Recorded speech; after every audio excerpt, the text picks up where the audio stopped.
Hai, Assalamualaikum dan salam sejahtera. Bertemu lagi di channel Emrys Kitchen. Hari ini saya nak kongsikan resepi roti jala yang lembut sampai ke petang.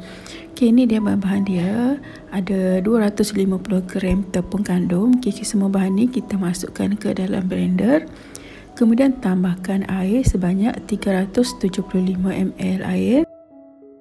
Nak lembutkan lagi roti jala ni, boleh masukkan sebiji telur yang grade C.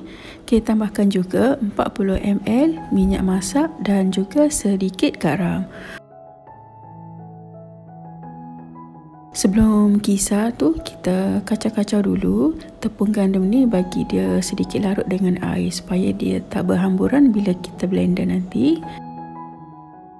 Kisar lebih kurang 30 saat macam tu, ataupun sehingga tepung tadi tu larut.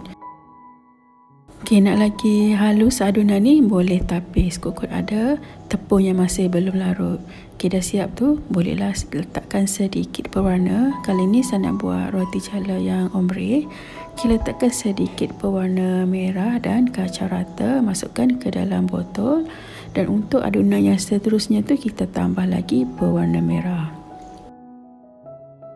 Panaskan kuali non-stick pan dengan api yang sederhana dan sapu dengan sedikit minyak.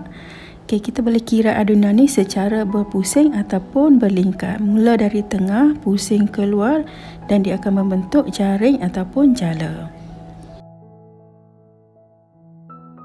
Okay, jangan gerakkan tangan tu terlalu lambat, sebabnya nanti adunan tu dia akan turun laju dan kita punya roti jala tu akan jadi tebal.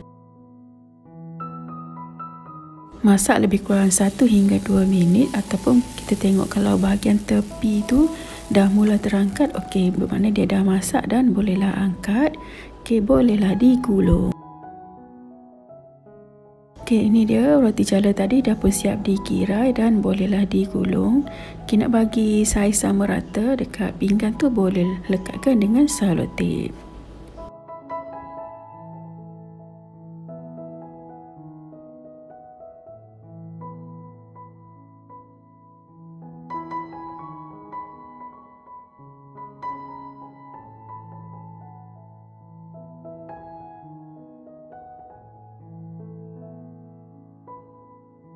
Okey, ini dia dah siap pun roti jala ombre.